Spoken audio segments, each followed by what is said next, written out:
We interviewed 3 congregants who have the longest tenure as members of Ohev Sholom. Joel interviewed Joey Tenenbaum on June 24th, 2023. Joey's membership at Ohev begins with her birth. Her parents were members, and Joey went to the Ohev Shalom Sunday School in Kansas City, Kansas, as a child. Joey remembers fondly the many plays and programs, holiday celebrations, and Shabbat services throughout her life she had at Ohev Shalom. Her love for the congregation continues through her years as a mother and wife, and it has never wavered. So I am sitting here with Joey Tenenbaum. And Joey, we want to just talk about you and your memories of Ohev, what Ohev Shalom meant to you, and why were you a member of Ohev? Because my folks were, it was such a natural thing to fall into, but I've never regretted it, you know. I've always felt like that's where I belonged. Why? It just felt home. It just felt good. Good. Do you remember any of the programs you were in? Oh, that's what I love. I love being in the programs for the holidays, and I love being in those shows. That's probably one of the things I liked best, was being in shows. Yeah. You like to dance? Yeah, You and act, and you know, and Queen Esther. yeah. What else? Do you remember any others?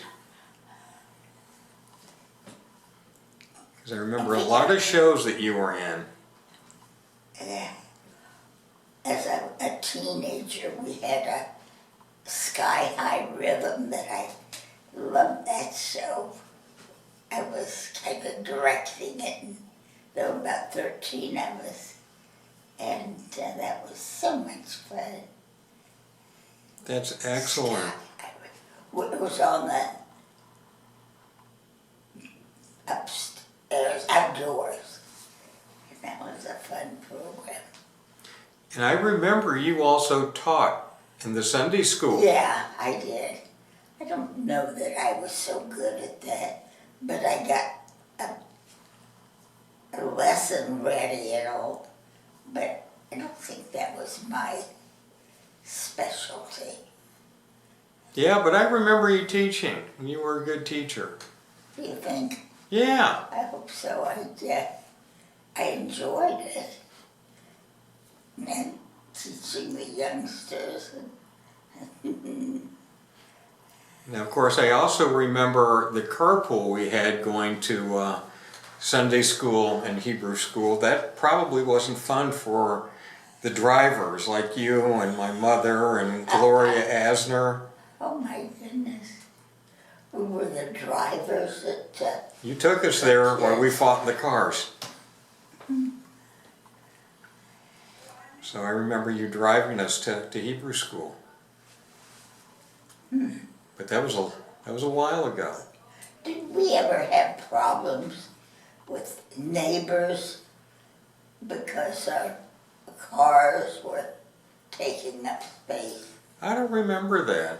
I don't I don't either, remember but that. I just wondered, since there wasn't any parking. I don't remember that. And what about, I know you were very close with Rabbi Miller and Leah Miller. Yeah, we enjoyed them so much. And when Leah first came, we were shell-shocked. She was so cute. And not what we thought was going to be a Rebbitzin at all. And she sat on the desk with her legs crossed. And she was adorable. And I know you and Harold were, Harold was a past president. Yeah. Very involved, both of you very involved in Ohev. Yeah, I guess whatever was important to us. Yeah, you sent your kids to Sunday school and Hebrew school? Yeah, I did, yeah. Well, I don't know about, I don't think I ever taught Hebrew school. No, you didn't. But you taught Sunday school, I remember Yeah. that. I remember I'm that. getting a lesson prepared, because that wasn't something that came natural to me. I had to work at it to get it together. But I felt like I did okay. I think you did okay. What about sisterhood? Do you recall any of the things you did in sisterhood? Some, but not,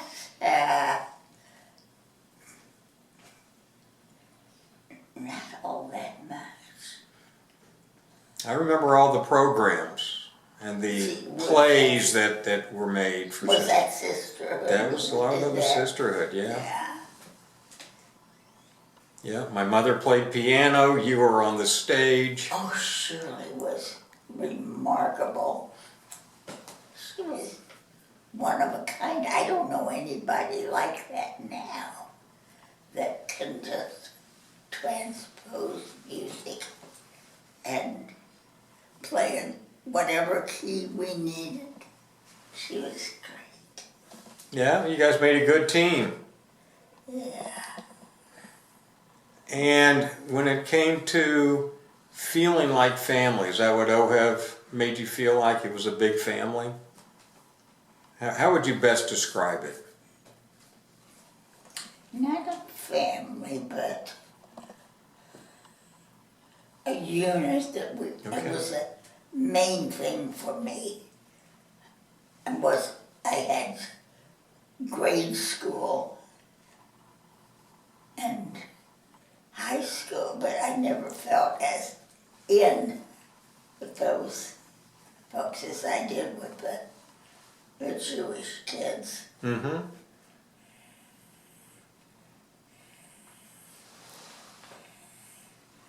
What was it? The kids that came from not Argentine, what was it? Where they came. Well, do you remember when they moved from Kansas City, Kansas to Prairie Village? When Ohev moved? Oh, let's see. I do remember it now that you mention it. I think that was kind of a shock. Yeah, I think you're right. I think you're right. And I remember where you and your family always sat in the same place in the sanctuary. Yeah. And you were never happy if somebody else was sitting in your seat. You let them know.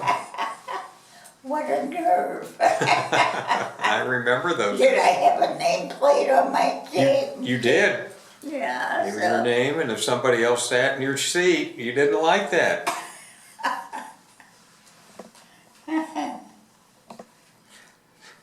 So, Mark, do you remember us being possessive about some of the seats in Ohev? I don't, because I to wasn't me it possessive, but do you like sitting in the, most people do like sitting in the same Yeah, place. It just yeah. makes you feel Yeah, comfortable. and it's mine. So you're very unique.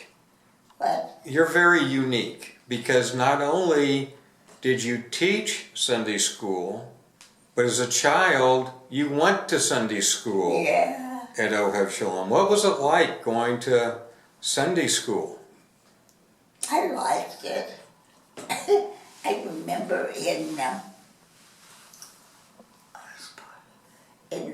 what we said at the beginning of Sunday school, and our supporters are happy. The only supporters I knew were attachments for our socks. And I didn't understand why they would be happy, but I thought, I guess so. If they wanted to be happy, our supporters were happy. That's a good thing. That's a good thing to be happy there. But yeah, not many people taught Sunday school and actually went to Sunday school there. That was Is that right? Yeah, you're very unique. To grow up, you mean? Yeah, you grew up from Yeah, I remember being there. many years ago. Yeah. So you're one of the elder statesmen of Yeah. Ohev. How many children were there when I was beginning in Sunday school? You know, I don't know. I don't know. I remember the Shalinskys and Shirley. Anything else? I think you've done great, Joey. So you are now 96, right? 97. 97. And still growing. Yeah. Yeah. 97. You're doing great. Well, thank you. Thank you. That was fun. That was very special. That was very special. Barb Strauss interviewed Marvin Denton on June 26, 2023. Marvin describes Ohev as his second family. He remembers the many people he has known since joining in 1963. Marvin recalls the 50 years of Breakfast Club, the many years of Minions, Club 52, installation dinners, and other dinners. Marvin recalls with love all the time he spent at Ohev and worked for Ohev as president, mitzvah co-chair, kitchen volunteer, and daily minion caller. And we are talking with you, Marvin Denton, about Ohev Sholom and the memories that you have of the synagogue. So can you tell us about being a past president? Who was the rabbi that you worked with? And tell us about being a president of the synagogue. We joined Ohev, Phyllis and I, in 1963 because of Rabbi Miller and the people that was there. And at that time, we sat at the old sanctuary. Mrs. Miller, the Rebbitzin, we were in the what am I going to call it, the section that with the chairs. And Ohev Sholom has been Phyllis and mine, our family's second home. Right now, if I'm not mistaken, there's about, from the original Sandusky group and so forth, I imagine there's only about a half a dozen of the original group that is there. Ohev Sholom was a special place. Pardon me while I get the tears out of my eyes. It is so missed by everybody. I was able to go back for services about a month ago, and I wasn't able to visit with everybody because there was a lot of people and my ride was so-so. But I plan to go back. If it hadn't been for Octave or whatever 19, which took Phyllis's life with I guess it was you'll have to forgive me, my brain cells It's okay. are, I want to ask you about Club 52. No, I want to ask you about Breakfast Club. Can you tell me about Breakfast Club? Breakfast Club was at a time when Rabbi Pillay was leaving and Miller, can't think of his first name, was head of Breakfast Club and came up and said, Marv, I can use some help. And that started almost 50 years with Breakfast Club. There were so many women that were there helping. Did Shirley Penner help you? Shirley Penner? Mm-hmm. Absolutely. And one thing about Shirley Penner that probably nobody knows is that Ohev never paid for a dime for the food at Ohev Sholom. Really? Shirley, and well, of course, Harold Penner paid for everything.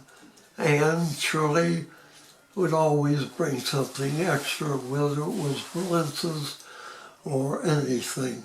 And she was the last one that we worked together at Ohev. Is there anybody else that worked at Breakfast Club that you remember? It's trying to remember the names. Himmelstein, she worked with me, and It's okay. yeah, It's okay. It's the memory. You know, we're talking about food. Do you remember Bob Magoon used to bring food? Bob and I were buddies. Bob got interested in Ohev and not only Ohev, but also the women's Sisterhood, maybe. Sisterhood? well, also sister. He used to buy all the gefilte fish and buy the other stuff and pay for it himself and so forth. When you talk about memories, there are so many memories, so many beautiful memories, so many beautiful people as I'm sitting here talking to two of them. Phil and I joined 63 years ago, and I guess when we joined, they dragged Phyllis into the kitchen. Min Annisman, Gloria Asner,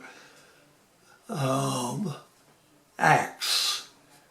I'm not sure if it was Gloria Axe, but they dragged her in the kitchen and said, we now have somebody to replace us. In all these years, Phyllis, she just loved it.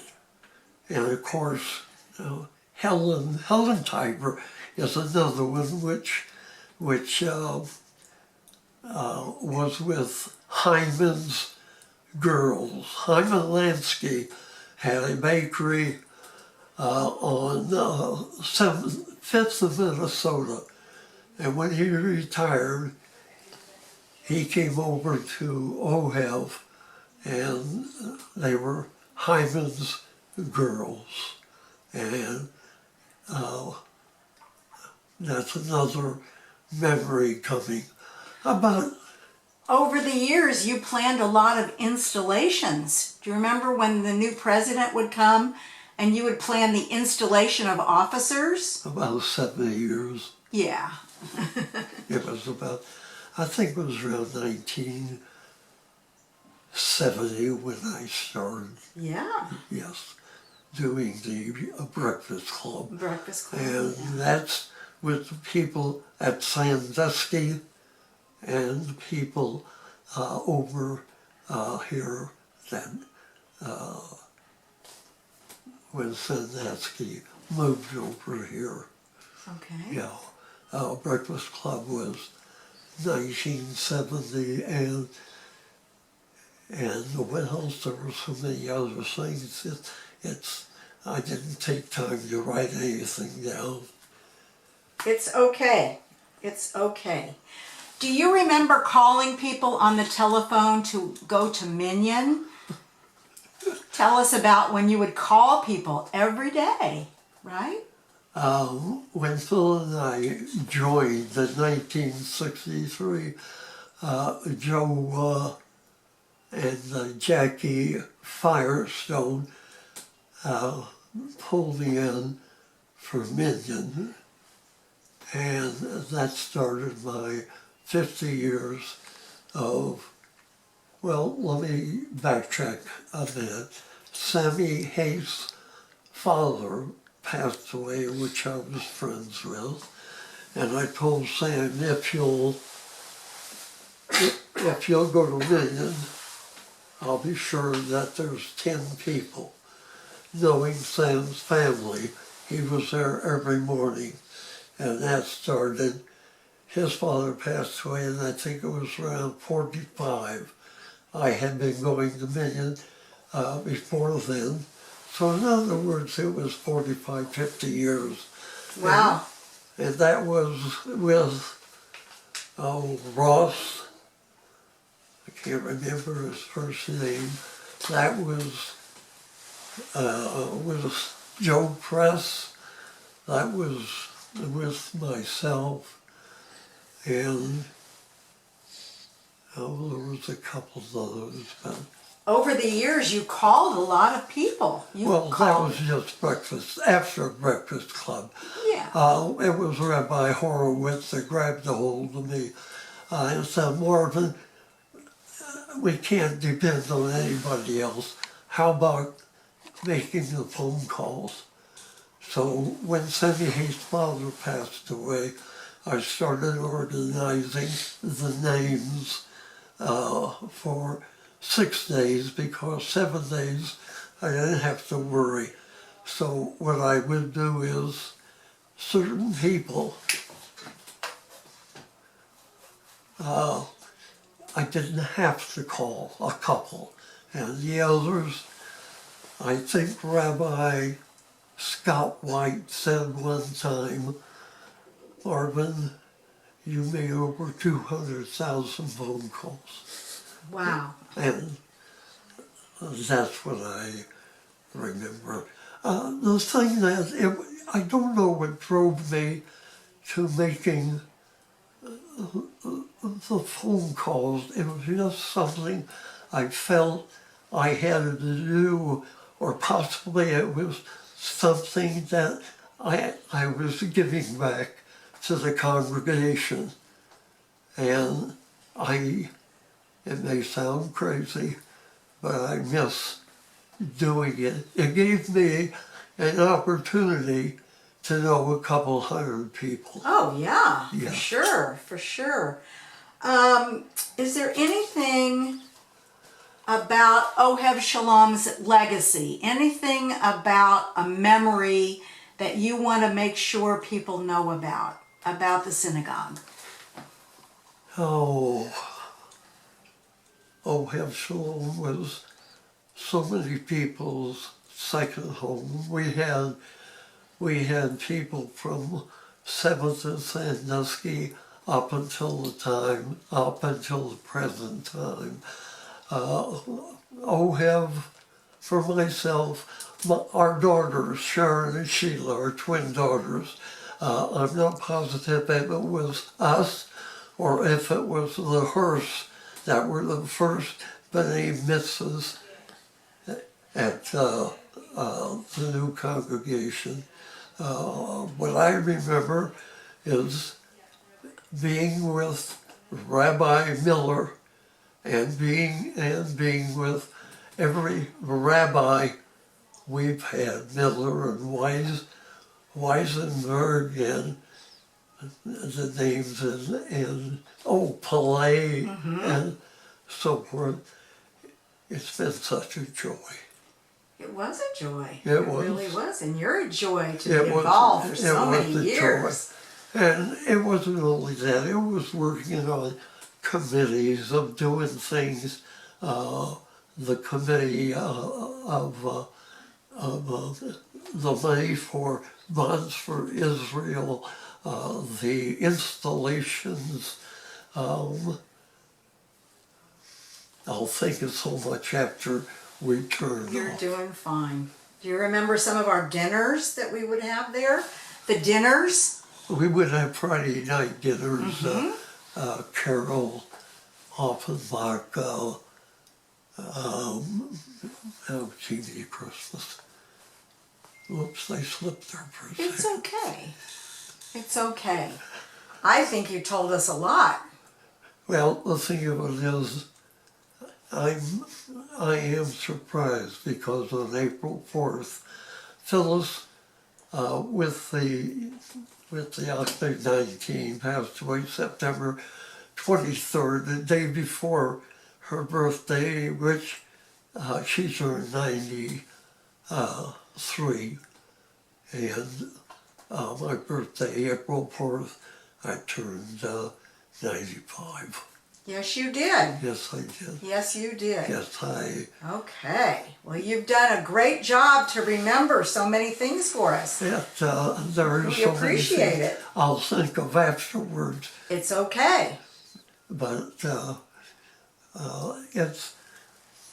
it's the experience that Phil and I had up until just recently, that of being with all the rabbis, Jonathan Rudnick included, with services and so forth, and being with everybody.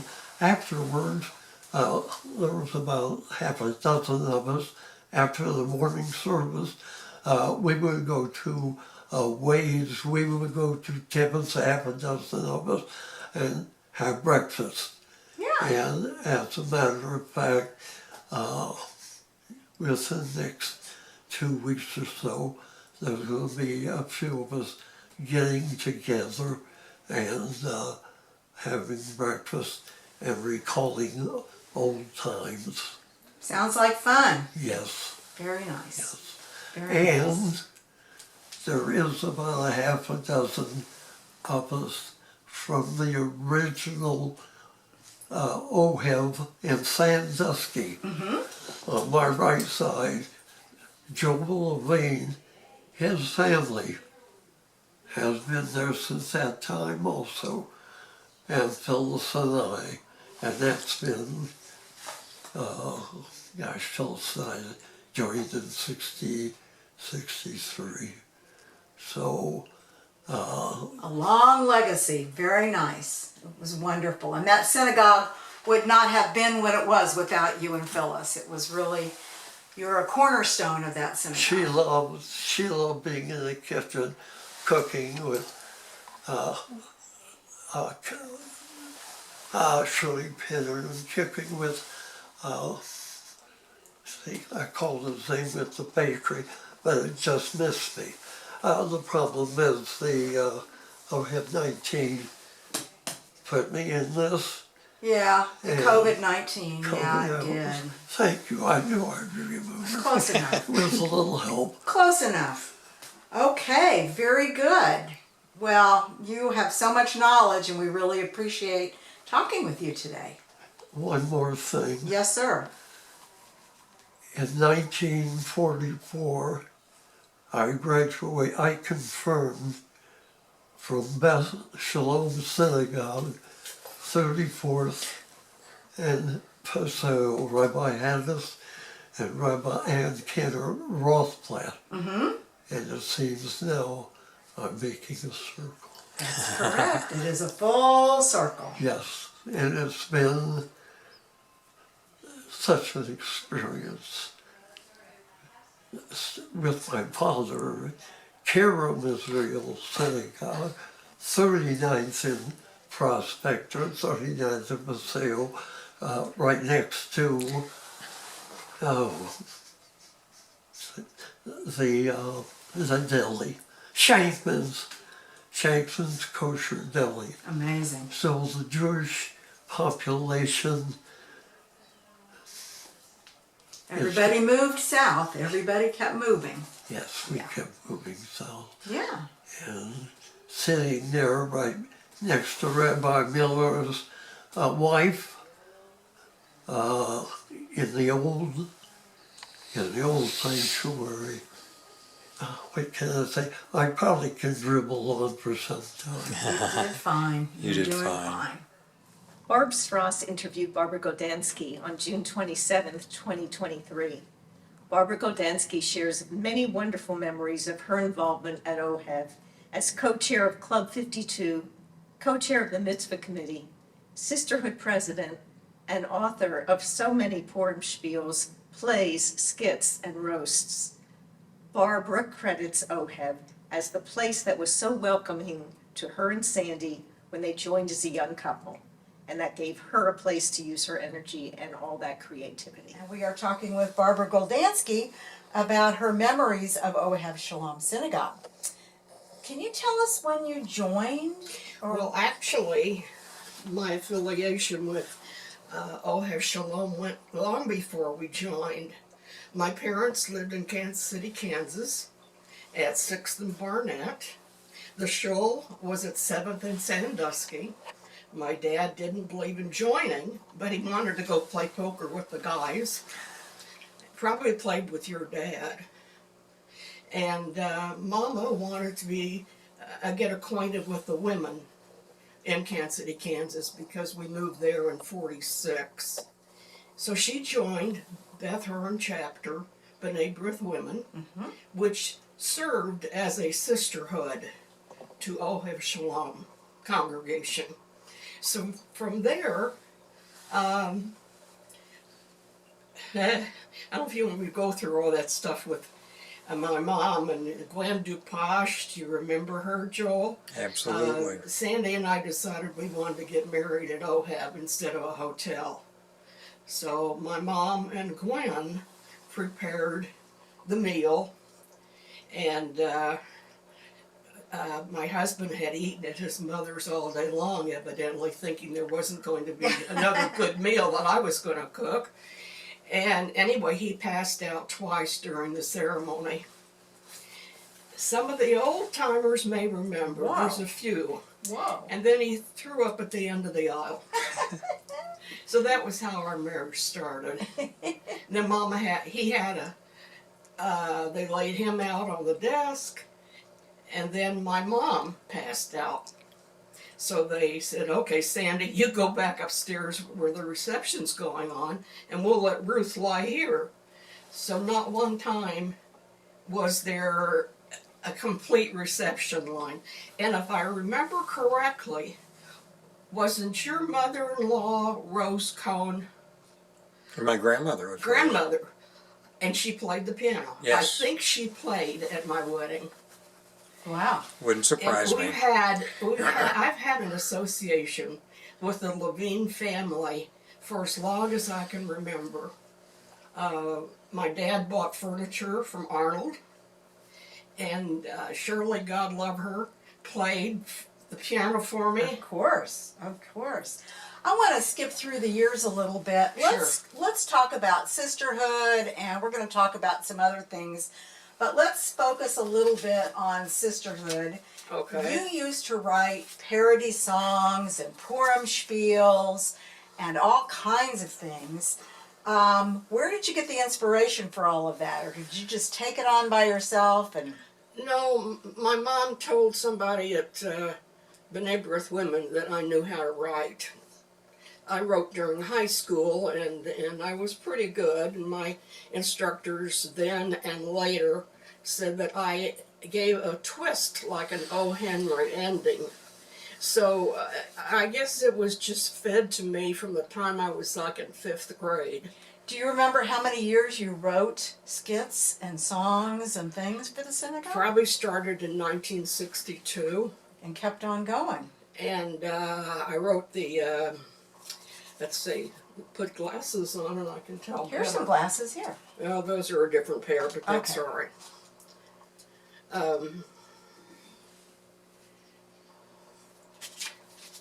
I've made a lot of notes, and here's, that goes there.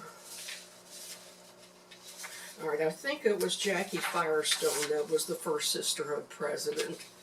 And I wrote a play for her, or a little skit, and Marcia Temple.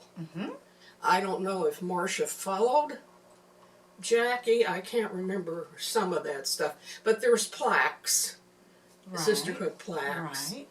And so that was how I first started writing for sisterhood. And then I went up through the ranks, became president. Actually 3 times. Wow. First time by myself. And then when the women were not as active, they went back to work. So we had 3 of us presidents a couple different times. So whatever strengths we had, that's where we fulfilled our, Wow. yeah. Okay.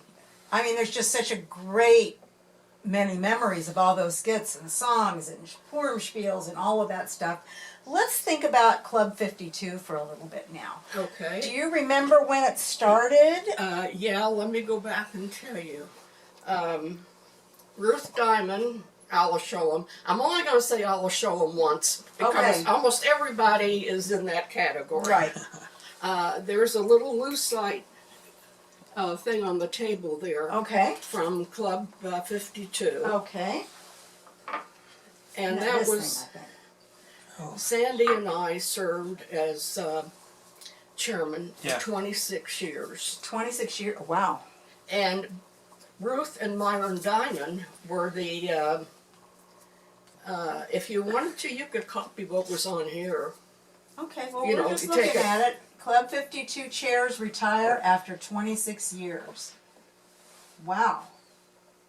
So Ruth and Myron were chairman, and I guess Ruth got a little tired of all the bookkeeping because Club 52 meant they paid $1 a week. Well, that's a lot of bookkeeping. It sure is. So anyway, I took over from her with her blessings, Uh-huh. and Sandy started doing the what he used to call it, the dinner that was full of cholesterol and sodium, and he loved, you know, getting all the pastrami and the corned beef, and you remember, and he loved doing that, and had to take a picture of each Oh, sure. you know, table. And so we collected, I'm thinking it was around $35,000 Over the years. because if you remember, we paid $25 for each U.S. savings bond that was given, and we gave out 12 of those a year. And then at the culminating deli dinner, we gave out 3 cash prizes. So it was all money coming from the members. So each year we were able to give the synagogue at least $1,000. Sometimes it was Amazing. more. We did lose a few members towards the end. But mostly it was just a once a year get together, and we had fun. And since I always wanted to be a stand-up comic, now I'm a sit-down comic. You know, we acknowledged people and things. And Jack Blackman even told some stories. Oh, And yeah. so, and then at the end of the evening, Sandy would sell what was left over. So, what can I tell you? Then he passed away July 16th of 2012. This was given to me, if I can, yeah, actually about a month later.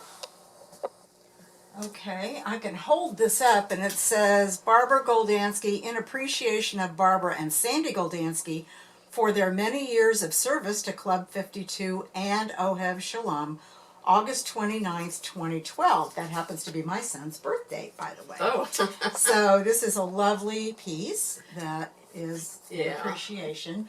And let's talk a little bit about Sandy and those Friday night dinners and those briskets that he would yeah. make. Nate Clarfeld and Sandy prepared the Shabbat dinners about once a month for 15 years. Yeah. And of course we became, you know, friends as well. And they got along fine. And they would try out new recipes and whatever. Nate was really very clever about that. And he enjoyed being in the kitchen so much. Both of them did. At one time, we thought maybe we could open up Sandy's Sandwich Shoppy but we never had the funding to do it. You asked before about when we joined Ohev. We belonged to Temple B'nai Yehuda for a short time, a year or so. Never felt comfortable. Nobody gave us eye contact. Sandy had a cousin, Jerry Cohen, who was very active there, but we had to make our own way. I says, I'm not comfortable here. I said, why don't we try Ohev? Because, you know, I've been active with B'nai B'rith Sure. and all that. So it was 1962, I believe. Harold Tenenbaum was president at the time. And we went in to be interviewed. And I told him, I says, Harold, we're not money people, but we're service people. We'll do everything we can for Ohev, but, you know, we're not the Asners or... Yeah. So that's how we started there. All of our 4 daughters were confirmed. 3 were bat mitzvah. 1 didn't want it. And so, you know, through the years, I started becoming active in sisterhood as my kids were growing up. So, Wow. what else did you ask me? Oh, you're doing fine. Is there any, over the years we had many rabbis, is there anybody that stands out in particular? Well, of course, Marshall Miller. And I was president of, I think, B'nai B'rith Women at the time when Marshall passed away. And that was the hardest thing that I had to do, was to write something about him. And I remember that Leah, she was a perfect, what's the word they say for the Rebbitzin? And he was so kind to us. He was one of the rabbis that married us. The other one was Rabbi Solomon. I guess Sandy figured if we had 2, maybe it would be better. Anyway, then there was the time when we were without a rabbi. I guess it was maybe after... It was well after Marshall Miller passed away, and then Palin Pillay came, and who came after him? Schoenwald, I think. Either Weisenberg or Schoenwald. Okay. Then after that, we were without a rabbi for about 9 months, as I recall. So Joanne Studna and I were...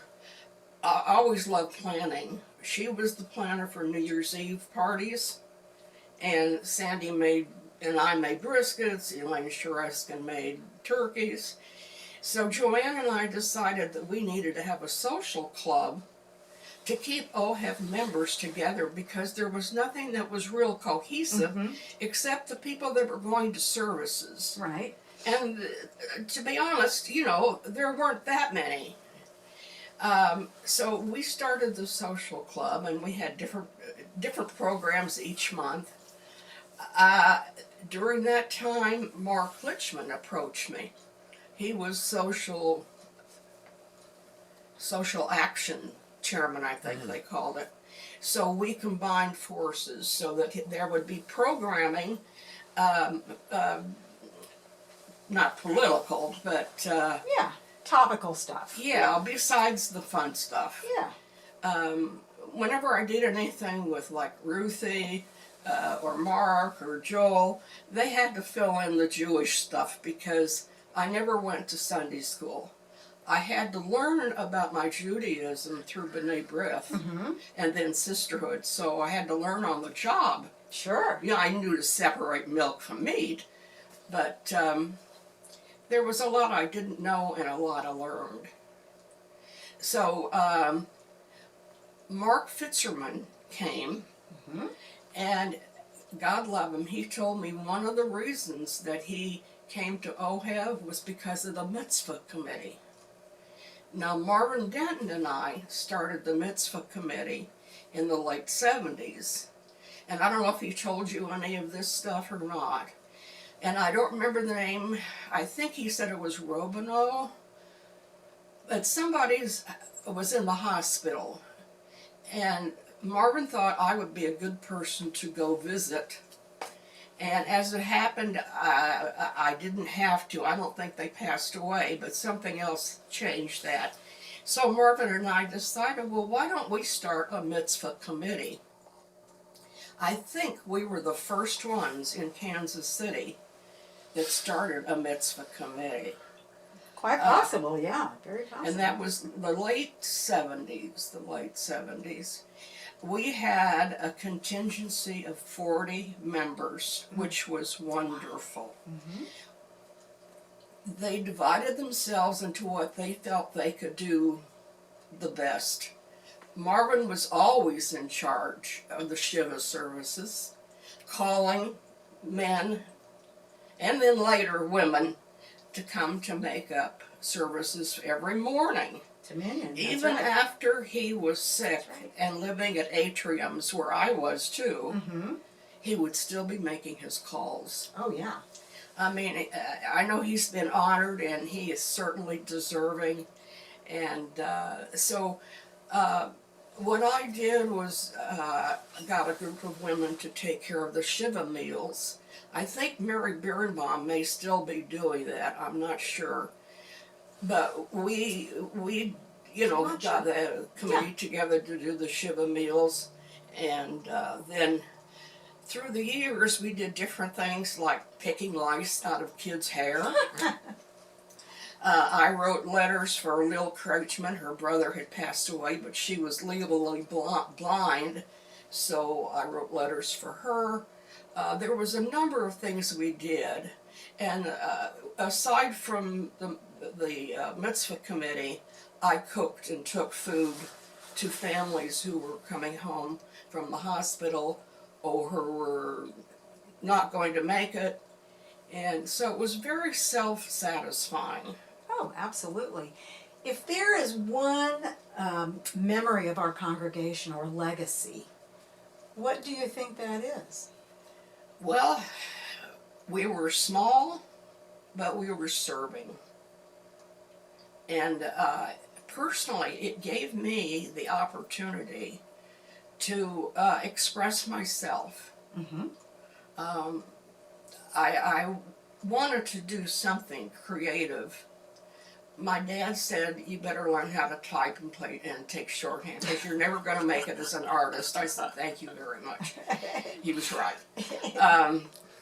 So the creativity in me came out with the song parodies and I roasted, I don't remember how many past presidents as they were going out of office. What could they do? Kick me out then? And Joel, I did you. Ace Allen, Bob Kuhlman, Mike Silverman, Les Schwartz, yourself, Harold Kasich. And of course Harold and I became very, very close friends, and we still keep in touch. And I worked with him on fundraising later on.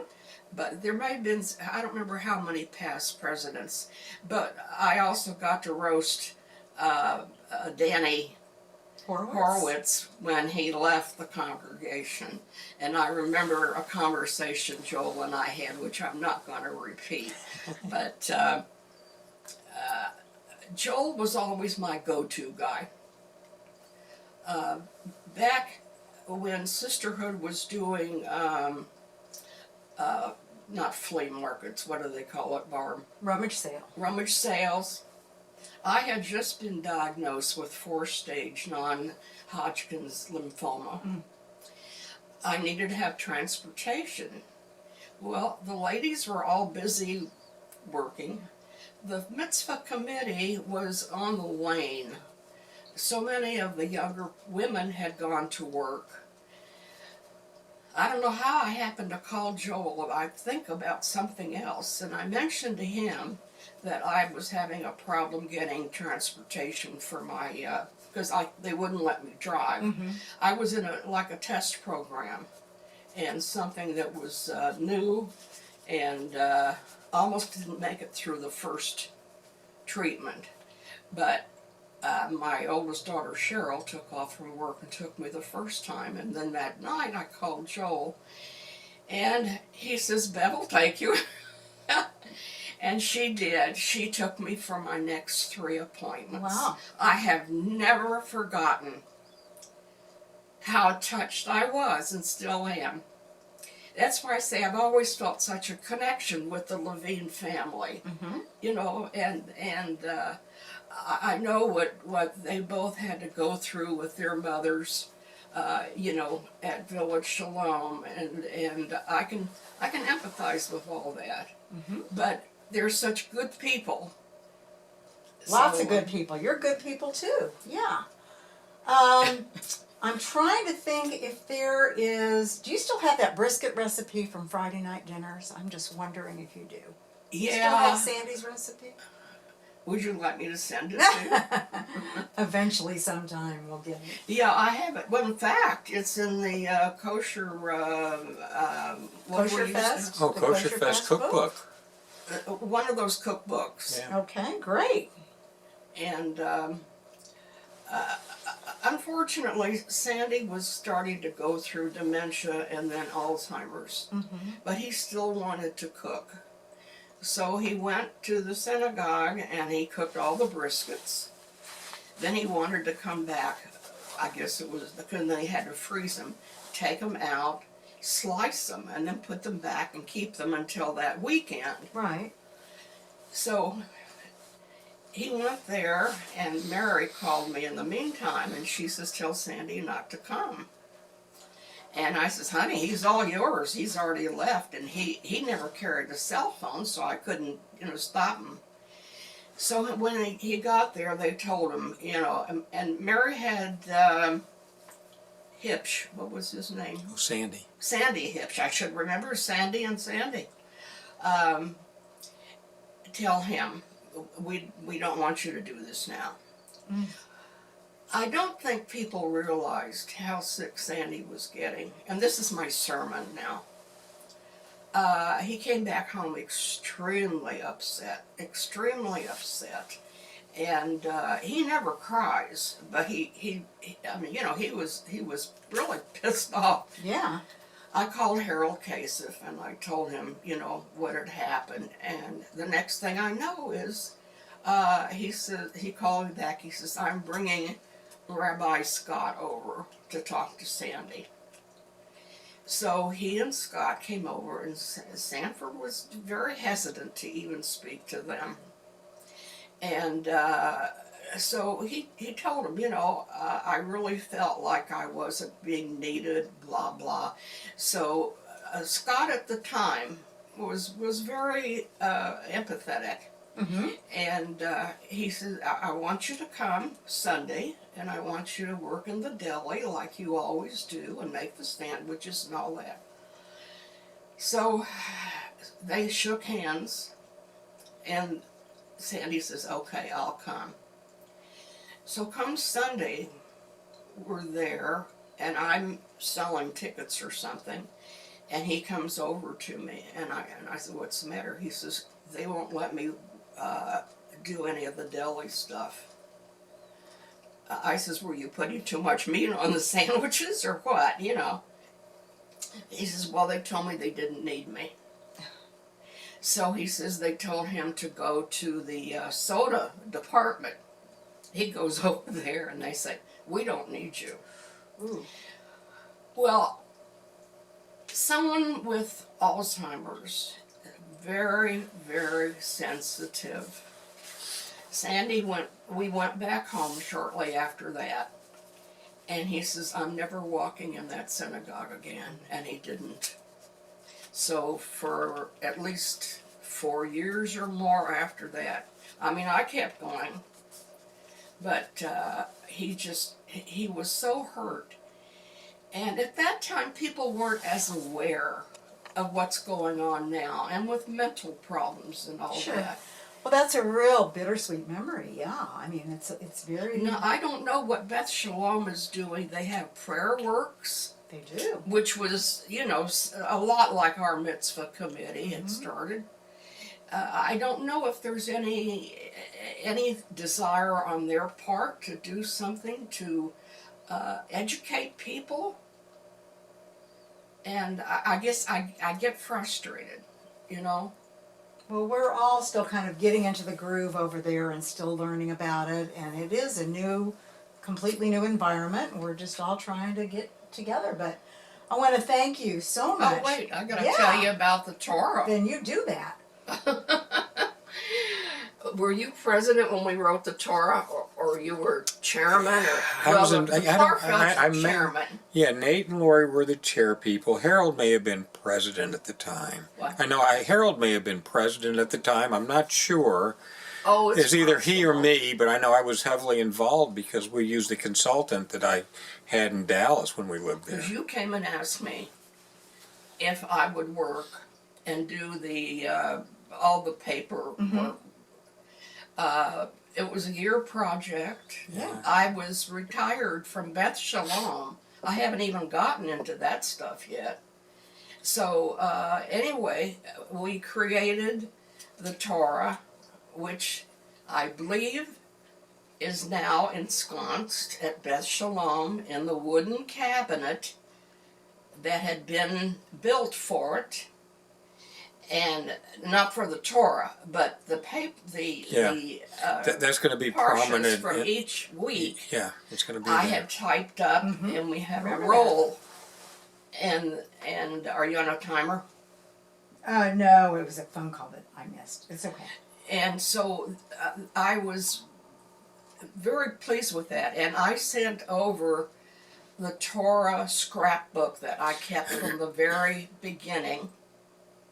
And Lori Clarfeld came and got that and some other stuff that pertained to sisterhood and the synagogue for them to be putting in this room Right. that they're going to dedicate for us, right? So that album, I hope, is still intact. If Lori has it, then it's intact. Well, I don't know if she passed it on. I understand there's an archivist. Yeah, but they haven't even gotten that far. They're still. Oh, So okay. she's got it. Okay, but I was very proud of that project. Great yeah. project. Joel set up a spreadsheet for me because even though I could use the computer, I didn't know how to do that. So see, Joel's been my go-to for so long. For a lot of people, yes, Yes, that's for sure. yes. That's for sure. And I was very humbled and honored that they had me walk down the aisle when they presented the Torah to the congregation so that we could put the last word in, or the last dot. And I tell you, I get chills when I think about it. It was quite a project. It was really It meaningful was, to it many was. people. And I think Very we meaningful. made around $70,000 clear. It was quite a bit. It was Yeah. quite a bit. It was a major fundraiser. And okay, let me tell you about Beth Sholom. If you'd like. I had been working for Israel Bonds as a volunteer, and then they closed that office, and Monty Bergman was the executive director, and we used to go to Beth Sholom to sell the bonds. So evidently, Larry Trope must have been impressed with me because of all my details, I guess. But he hired me to come work at Beth Sholom. Wow. So I was there for about 9 years, and until I retired when I was 65. And I sent out the yahrzeit notices. I sold cemetery lots. I told people I'm glad to sell it to you. Don't use the reservation too soon. So, you know, my affiliation with Beth Sholom was good, and then after I retired, they had me come back part-time for another year or so. So they were very good to me, and I enjoyed working with them and their presidents, That's good. and did the publicity and all Well, that you have so stuff. much talent over the years, and I'm so glad they recognized it, but Ohev certainly recognized it. And we thank you for all of you're your welcome. service. You're welcome. Yeah, I can't remember if there was other stuff. Oh, sure. Our centennial. You see the plaque there, Oh, yeah. Joe? Ruth Diamond and I Yeah. wrote the Centennial, which was presented in 1977. We were 100 years old then. And this plaque says, in appreciation, Barbara Goldansky, writer, director, Hallelujah, Ohev Sholom, 1877 to 1977. So that's another Then really nice piece. And Marvin Denton and Mary Birnbaum did a skit. Oh, how I hate to get up in the morning. Oh, how I hate to go to the Minion. I had so much fun writing that. 10 years later, we reprised it. We did 120th anniversary. Wow. We reprised the music, and it was written so that now women were being recognized. Right. They were wearing the talit. So Mary came out with her song about, oh, how she, liked to get up in the morning. And she was taking the rollers out of her hair, and putting the talit on. And Marvin was going across the floor with a push broom. And Jeannie Mallon played the part of the 2,000-year-old man. I remember that. I mean, we had such fun. And then 10 years later, I think Ruth was gone by then, that I did the 130th, and it was just a little